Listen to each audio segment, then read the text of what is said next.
and understanding that at the end of the day, we're not for everybody. Everybody's not for us. We're not for everybody, but we are for somebody. And we have to give ourselves an opportunity to find our tribe. That's one of the things my mom, she tells me as I go through, and she's somebody who I can definitely go to and speak to and kind of vent and rally off a few things. And as she was just hearing me lament, what she was saying was, she was like, Johnny, you just got to find your tribe. You know what I mean? And that's really what it is. And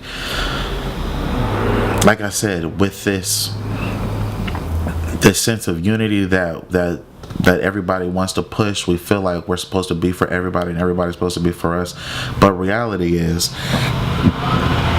we all have our tribe. We all have our puzzle pieces. We all have our grooves in our niches where we fit and where we slide in. Now, that's not saying be abrasive to somebody else or just completely be dismissive to somebody else or something like that. That's not what I'm saying. But what I'm saying is we have to figure out and learn who is for us, what is for us, what environment best suits and will best fulfill and best stimulate my higher self, what people will best serve my higher self, what energies best serve my higher self. What do I need to be doing? What is gonna be that spiritually fulfilling, purpose-driven life? What is for me? What isn't for me? And we have to give ourselves that opportunity to find our tribe. And in doing that, and giving ourselves the opportunity to finding our tribe and putting ourselves out there and navigating through this life and everything like that, we have to learn how to be a duck. And we have to learn how to let things that aren't for us and people that aren't for us roll off of our back. And one of my favorite movies was A Bronx Tale, and in the movie, one of the local, neighborhood boss guys, Sonny, he's talking to one of the neighborhood boys, and while he's talking to one of the neighborhood boys, he sees a guy that owes him some money. And so he calls out to him. I forget the gentleman's name, but he was like, hey, what's up? You got that money for me? What's going on? And the dude, instead of manning up in that moment and being like, oh, Sonny, my bad, bro, boo, I don't got it for you right now, but I'm working on it. I'll get it to you. Or, just having a real moment and coming to, dealing with the reality of the situation, said some flippant, excuse and just skirted off and ran off the block. And the young boy is sitting there and he's like, yo, you just gonna let, dude owes you some money, you just gonna let him just run off and he just owes you some money? And he's like, what's up? And Sonny is just like, if he's not man enough, like I said, if he's not man enough to come over here and deal with a situation like that, then it's good. And he was saying, allow petty situations to remove petty people from your life. And that was one of the realest pieces of game that I ever got, because like I said, everybody in for you, everybody not for you, every situation is not meant for you. We're not for everybody. And not making the mistake of thinking that everybody functions under the same moral code or functions under the same moral compass or moves by the same laws and ethics, because they don't. We all don't.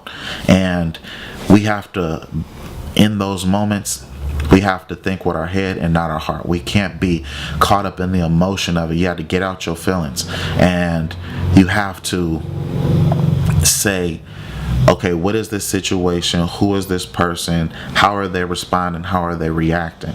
And based off of their reaction or response, and based off of the severity of the situation, what is going to serve the highest good? What is going to serve the highest purpose? And if this individual isn't somebody who can who can in the minimal situations be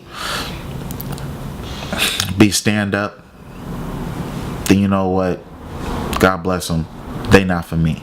And allow petty situations to remove petty people from your life, because it's not worth it in the end.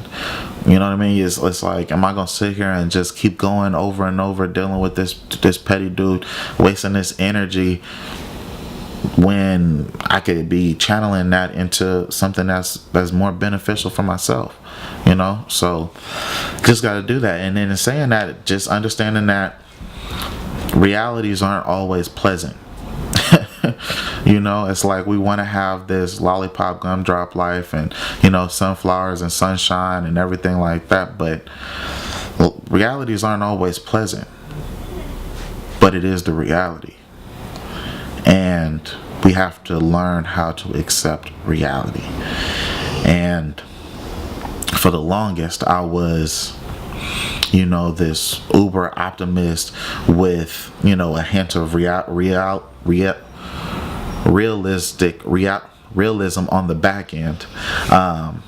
But over time, I had to understand that I had to put reality in the forefront and be a realist and still figure out how to have an optimistic lens on the back end of it and not be a pessimist.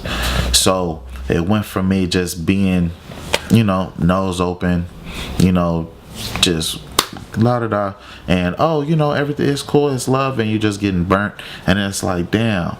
I mean, yeah, that's the reality, but I was seeing the potential, and I was allowing the potential to override and to blind me from the reality. And then it goes from get tired of getting burnt to it's like, all right, hold on. Yeah, I see the potential, but what's the reality? So let me deal with this reality and also keep in mind the potential. And once I learned how to view the reality but keep the potential in mind, and it's still an ongoing process, but understanding that shift is I appreciate that approach for sure, most definitely. So, you know, like I said, this process is very much so, like I said, the caterpillar. It's going through, you're in one form and you're going along, and then you're going through this transformation, you're going through some realities and you're recognizing some things, and then prayerfully you come out and you go through this transformation, you become this butterfly on the back end. But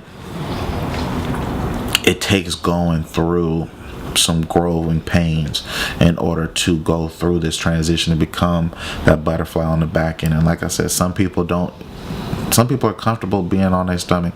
Some people want to be that butterfly. Some people want to be the butterfly but don't want to put in the work in order to become the butterfly. Some people get trapped in a cocoon. They realize that they get to a certain place, they don't want to be that caterpillar, but they don't want to continue to do what's necessary in order to grow and evolve and be that butterfly on the back end. So you got to figure out where you are and what this life is for you. And it can't be great if you don't conquer your fears. And that's what it comes down to, man. It can't be great if you're not willing to conquer your fears. Again, always appreciate it. Peace, blessings, protection, prosperity. Thank you for allowing me to share with you and for you being here presently with me. And see you shortly.